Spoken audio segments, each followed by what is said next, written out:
Once again, a warm welcome to everyone. We are in the second part of our video. In the last video of this topic, we have already done up to the impact of the migration, both the positive and the negative impact. Here we are in the very important and vital phase of our topic, that we are going to discuss about the way to reduce the negative impact of urbanization. Okay. See, this is the motto of our learning, to find out the way to reduce the negative impacts of the urbanization. Okay, so let us discuss some of the points by which we can reduce the impact of urbanization. Okay, first, we reducing the push factors of rural to urban migration. Okay, we have to understand why the people are leaving their place of origin and they are migrating to the urban places. Okay, so by providing the facilities like employment opportunity in their own places, okay, then must be the rural areas must be equipped with the basic amenities. Okay, because for this infrastructure facilities, most of the people are leaving their places and they are moving towards the urban areas. Okay, so if we are able to provide with them all their basic amenities as well as the required infrastructure facilities, then people might not move to the urban centers. Okay, then setting up industries in the rural areas, which will help to develop those areas as well as that create employment. Okay, plenty of employment can be generated by the industries. Okay, so by providing these facilities we can reduce the push factors. Okay, from where people are migrating towards the urban centers. The next, another important ways is better management and planning in the urban areas. Okay, this is very important ways. uh, an efficient planning plays an important role to reduce the negative impact of urbanization. Okay, first one is the use of space in the cities and surrounding areas should be properly planned with spaces allotted for housing, transport and commercial activity. Okay, this will help to decrease in the the problem associated with overcrowding in urban areas. Okay, so management is very important. Management and the planning plays a very important role to reduce the negative impact. Next is maintenance of infrastructure. This is important because most of the people rely on the infrastructure facilities. Okay, and authorities must build housing in a very affordable price in suburban areas, so that we can curb the problem of the slums. Okay, so that we can reduce the development of the slums area. Then another very important, control pollution. Until and unless we will not check the pollution problem, it is very much difficult to reduce the negative impact, because from the process of the urbanization, environment is getting affected. Mostly environment is getting affected. Okay, so this should be our main focused and priority to discuss. Okay, to control the pollution. Okay, see here, see what we can do to control the pollution. Okay, strict rules should be imposed on industry. Yes, then they should be made they should be made to control harmful emission.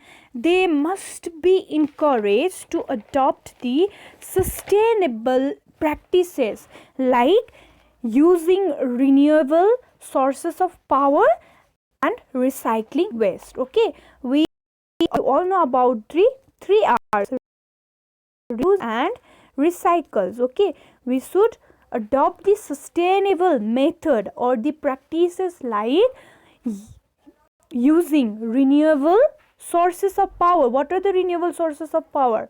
Okay, we have two types of the power. One is renewable and another one is non-renewable, like your solar energy, wind energy, your then your solar, wind, all this energy are your renewable. Okay, which will get replenished by its own, but we are using most of the times non-renewable resources. Okay, so we have to adopt the renewable sources of power, and we have to recycle our waste. Okay, so by adopting this method we can control the pollution to some extent.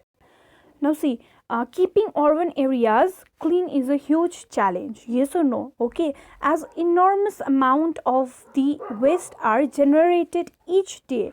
So what we need to do to, for the better disposal of that waste? Okay, there should be a proper solid waste management. Okay, so keeping urban areas clean is not only the work of higher authorities, the municipalities or the NGOs, but it is the duty of each and every individual to keep our area clean. Okay, until and unless we will not feel that this is our area, we have to keep this area clean. Okay, this is our mother earth. Unless and until if we will not consider earth as a mother earth, then that kind of feeling towards the nation, towards the development of the nations will not come. So it is the responsibility of each and every individual, each and every citizen of the country to keep their area clean by themselves. Okay, all are the some ways to reduce the negative impact of the urbanizations. Okay, you all can add up your own points, you can think some innovative, some creative to reduce this problem. Okay, so we will move to the next topic, that is satellite cities. Okay, we have touched little bit in our previous chapter, that is in the migration. Let us see what is satellite city. Satellite cities are small cities built around or near a metropolis to accommodate the excess population and reduce the load on the main city. Okay, satellite cities are planned, funded and developed by the authorities such as the state government and the department of the urban planning. Okay, so to reduce the pressure on the main cities or the main towns, the satellite cities have been made near or in and around the main cities. Okay, so that they can distribute the population in the both places.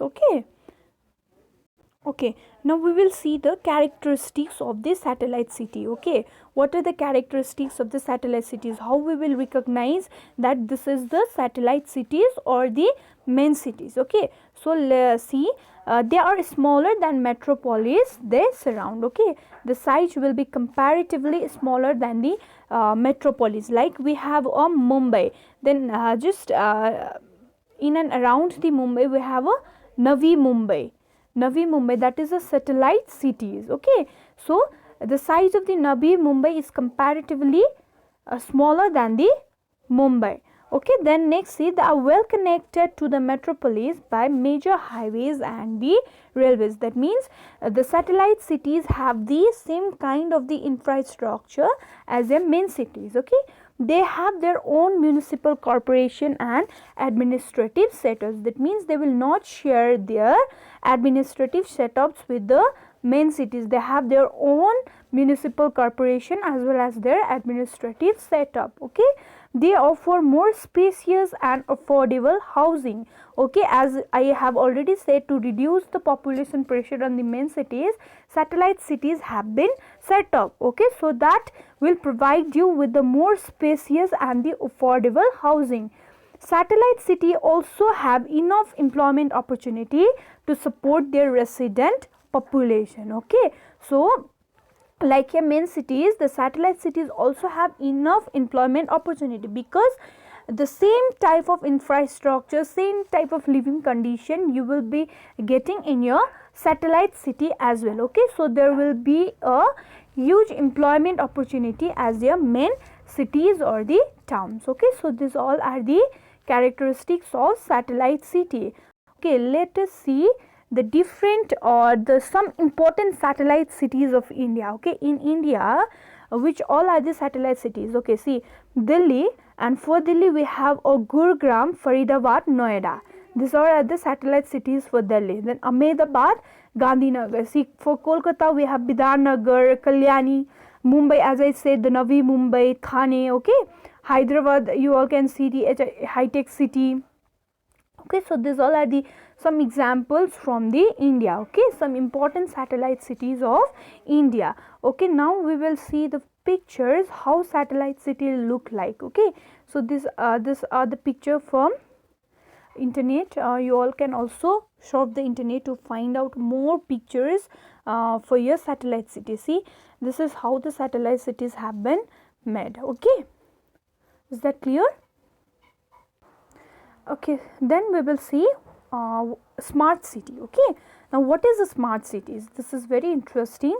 You just see, smart city is a modern city where information and communication technology and internet are used to improve the infrastructure and management of this city. Okay, so you have to highlight the words information and communication technology, okay, and internet are used to improve the infrastructure and management of this city. Okay, ITC, that means information and the communication technology, uses sensor to sensor or monitor the city in real time. Okay, whenever the need, they will use this ICT to monitor the city in real time. The data so gathered is analyzed and used to improve services in the cities. Okay, this information and communication technology uses the sensors to monitor the city, what is going on, what is happening in the cities. Okay, what are the problems faced by the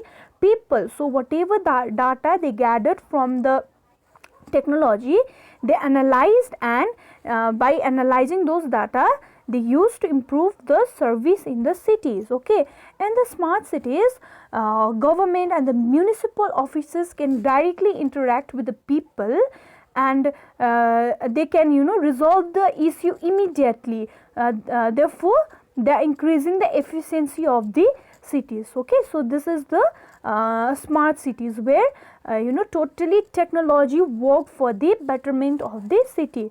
Okay, so we will see the see, first we will see the features. Okay, you remember, you be clear with one thing: smart cities are meant to be a sustainable and sustainable and environment friendly.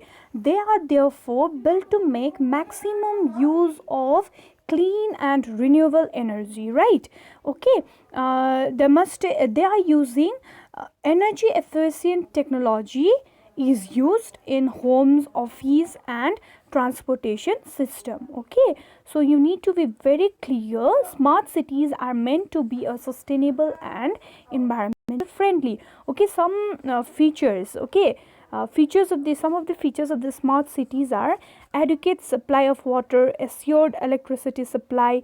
This all with the implications of your ICT.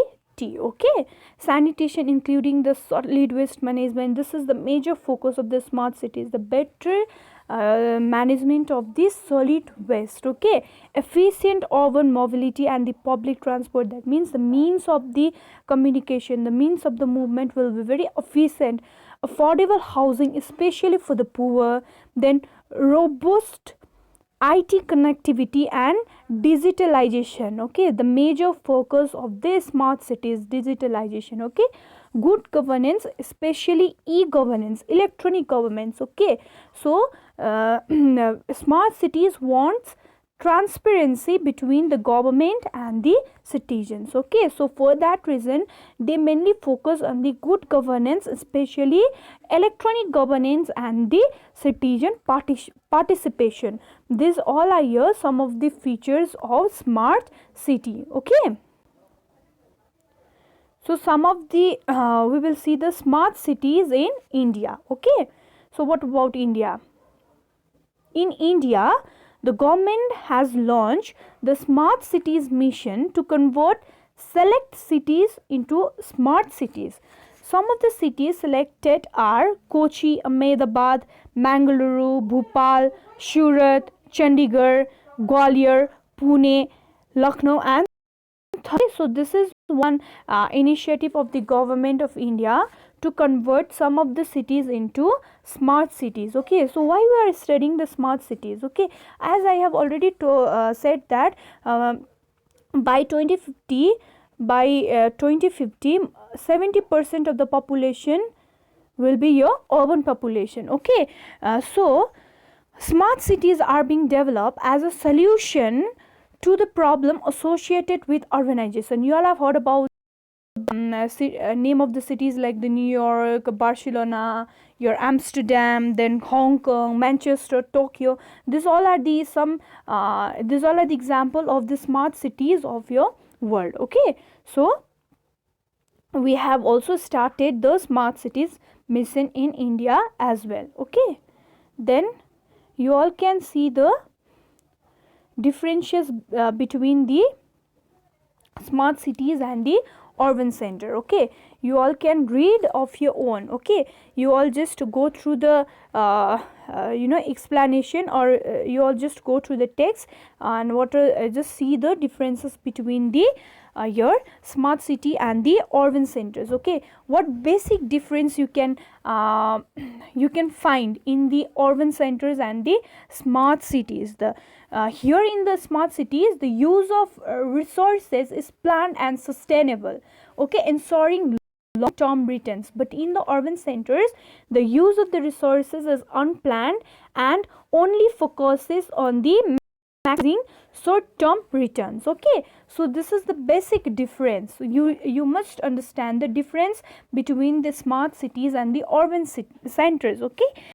smart cities, the technology is built into the infrastructure to monitor inefficiencies and address them immediately. Okay, so here technology is being used to address the problem immediately. Okay, but in the urban centers, technology is used mainly in the private sector. So inefficiencies in the government run services are not monitored and thus not. Okay, here in the smart cities, pollution is minimal because of effective waste management and use of clean energy sources, so residents have clean environment. But here in the here in your urban centers, what you can see, industrial activity, improper waste management, use of fuel waste based vehicles pollutes the environment, affecting and health of residents. Okay, so you can see the differences between the smart cities and the urban centers. So to develop a smart city is the need of an era, it is the demand of an generation, it is an hour of an, it is the need of an hour. Okay, so we all must focus on the development of the smart cities rather than the urban centers. Okay, so here you can have some of the pictures like just wait a minute.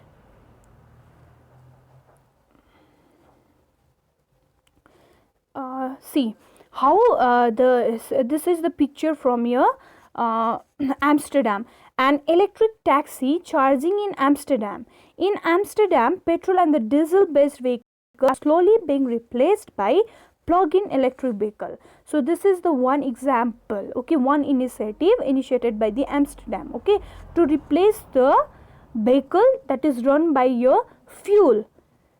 How they have replaced? By plug-in electric vehicle. Okay, then another one you see, bike lanes encourage the use of the bicycles, reducing the pollution and congestions in the cities. Okay, so this is how they are adopting the some sustainable practices to curb the problem associated with urbanization. Okay, so here we end the topic. Okay, I hope you like the topic, and you please go through all the topics very carefully, and even then if you fail to understand anything, then you can ask me anytime. Okay, thank you.